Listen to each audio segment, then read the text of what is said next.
Have you ever looked at a tree and wondered how it pulls water all the way from its roots to its crown, sometimes more than 100 meters above the ground, higher than any skyscraper humans have ever built? Think about that for a moment. You and I can barely sip water through a straw longer than half a meter before the effort collapses. Yet a redwood or a eucalyptus manages this feat every single day, silently, without engines, pumps, or electricity. It's one of the most astonishing engineering tricks on Earth, and it's happening right in front of us every time we walk into a forest. The mystery is this: how does a tree with no moving parts lift tons of water against gravity continuously for decades, sometimes centuries? At first glance, it seems impossible. If we tried to build a mechanical pump to do this job, we'd need massive amounts of energy. But trees do it with zero external power input. The answer lies in invisible physics, capillary action, cohesion, and tension forces that turn every trunk and branch into a gigantic natural siphon. And once you see it, you'll never look at a tree the same way again. Let's start with the problem. Imagine you're standing at the bottom of a redwood tree that's 100 meters tall. That's taller than the Statue of Liberty. The roots are drinking water from the soil, but the leaves at the very top need that water for photosynthesis. Gravity, of course, wants to pull water down, not up. If you were to rely on simple suction, the kind we use with a straw, physics puts a hard cap at around 10 meters. Beyond that, the pressure required creates a vacuum and water boils away instead of rising. So how do trees shatter this barrier? The trick is that they don't push water from the roots. They pull it from the top. And that reversal of thinking is the first step to unlocking this mystery. Here's the analogy. Imagine a long rope made not of fibers but of water molecules, each one clinging tightly to the next. This rope runs from the roots, through the trunk, all the way to the leaves. Now picture that the leaves are constantly evaporating tiny amounts of water into the air. As a water molecule escapes from the surface of a leaf, it tugs on the molecule beneath it, which tugs on the one beneath it, and so on, all the way down to the roots. The result is a continuous chain of molecules being pulled upward, powered by evaporation at the top. It's like a line of mountain climbers roped together.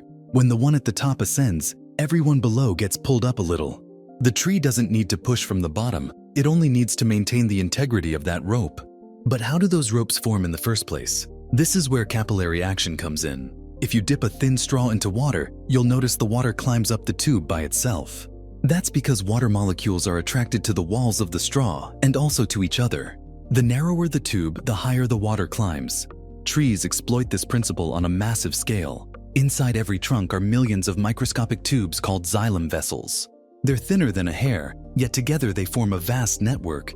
In these tubes, water naturally creeps upward through adhesion to the walls and cohesion between molecules. Think of it as millions of tiny straws bundled together, quietly lifting water bit by bit.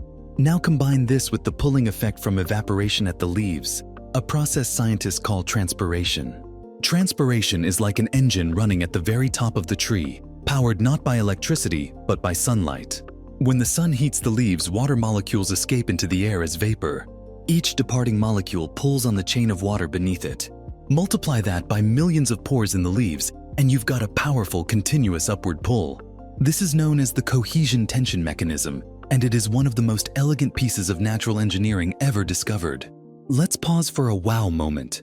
The tension in a tree's water column can be immense, sometimes strong enough to pull water up more than 100 meters against gravity.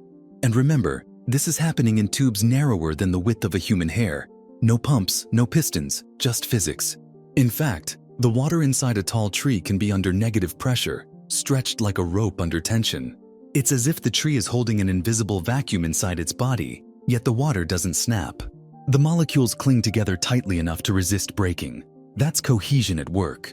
It's so strong that if you cut through a tree branch on a hot day, sometimes you'll actually hear a faint popping sound, tiny air bubbles forming as the tension is released. That's the sound of a hydraulic system under extreme load.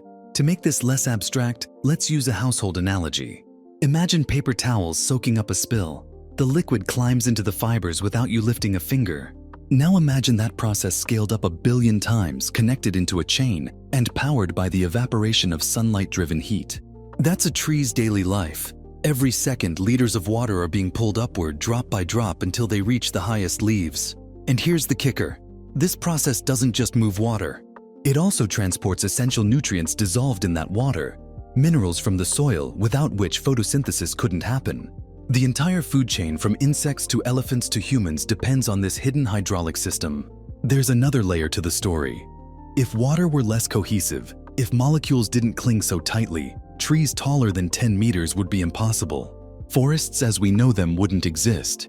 Ecosystems would collapse, oxygen production would plummet, and Earth's landscape would be unrecognizable. In a very real sense, the entire architecture of life on land is built on the microscopic physics of water molecules sticking to each other. A hydrogen bond may seem tiny, but billions of them together lift oceans of water into the sky every day. Let's also consider efficiency. Engineers building pumps and skyscraper plumbing systems worry about energy losses, friction, cavitation. Trees solved these problems millions of years ago. Their xylem vessels are structured in ways that minimize resistance while maximizing strength. Some are long and thin like capillaries, others form wider conduits for bulk flow. Together they create redundancy, so if one tube fails, others take over. It's like a biological version of fiber optic cables or parallel circuits, distributed, resilient, and astonishingly efficient. The tree is not just a pump, it's a self-maintaining hydraulic network. And all of this is powered by the simplest energy source imaginable, the evaporation of water into the air. The sun provides the heat, the air provides the dryness, and physics does the rest. No moving parts, no fuel. It's the kind of design that makes human engineering look clumsy in comparison. If we tried to build a pump that could lift hundreds of liters of water a day to a height of 100 meters, powered only by ambient sunlight, we'd call it revolutionary. Trees call it Tuesday.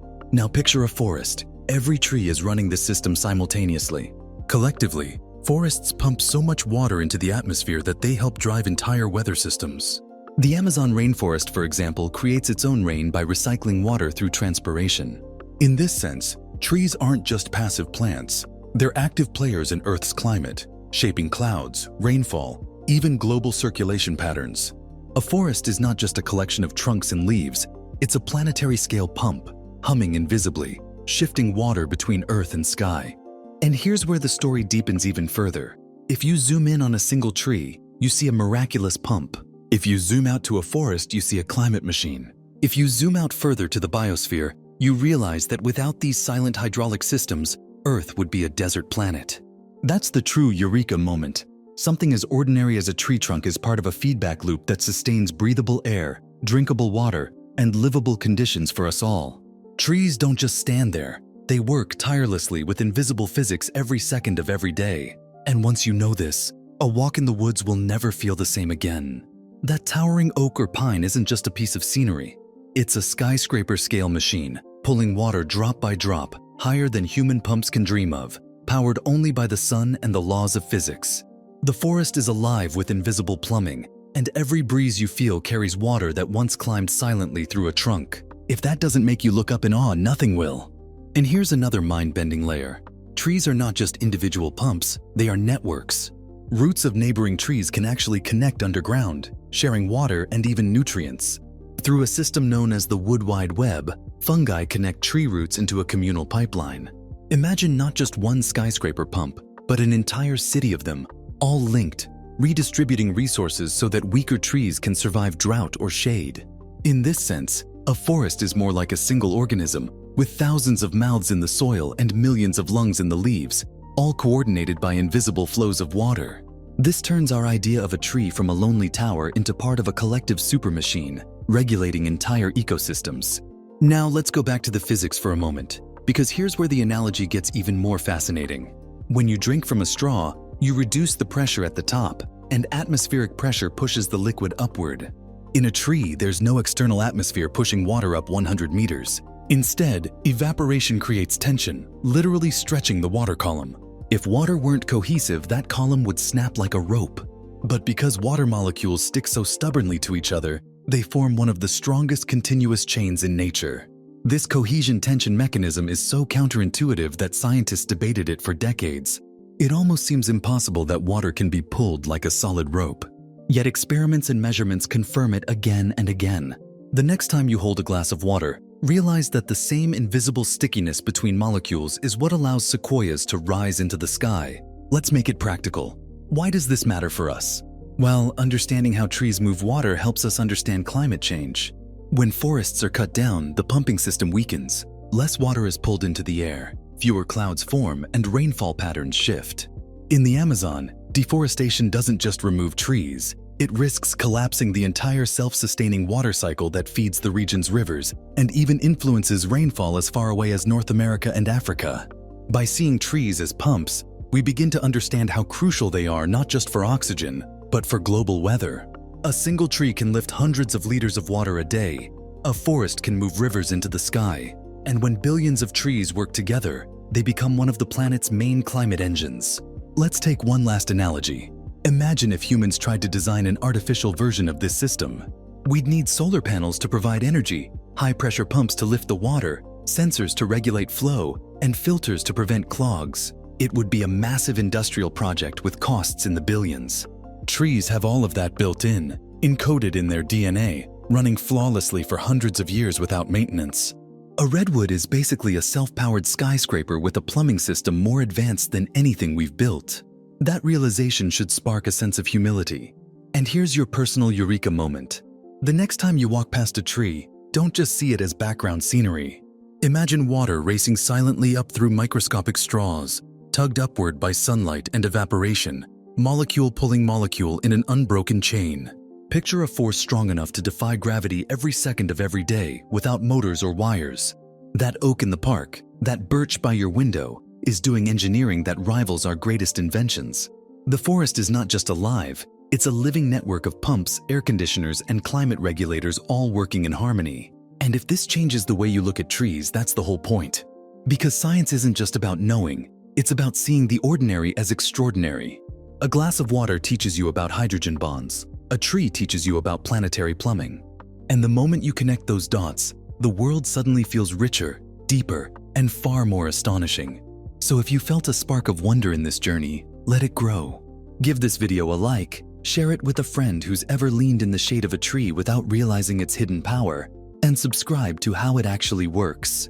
Here, we collect keys to physics, biology, and the hidden mechanics of reality, and we hand them to you so the world makes a little more sense every time you look around. Stay curious, because even the silent forest is full of moving parts, and once you learn to see them, you start unlocking the hidden machinery of life itself.